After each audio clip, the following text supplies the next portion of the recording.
To set up your space program for this floor, you need to open the preferences on the left side. Once you're here, you can type any value that you want for the number of workstations, and by default, they all go to open workspace. Once you're here, you can actually add people in closed offices, and this will deduct from this total number. Here, clicking on closed office, it opens this setting. Auto is just generating options with a closed office based on a certain number.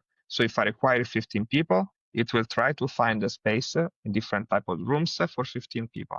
I can then otherwise go on the plus and just add small, medium, large, extra large, or custom. Each one of them represents a different range. Small, 1 to 2 people. Medium, 3 to 4. Large, 5 to 10, etc., etc. If I add small, for example, add one small for one person. I can then click on this little arrow and see that I can also define more in detail, like 2. So I have now 2 people, and define, for example, I want to have maximum 10 square meters, and define or the area per room or the area per person. Then I can add, for example, medium. I want to add, 5 medium rooms, but for 4 people.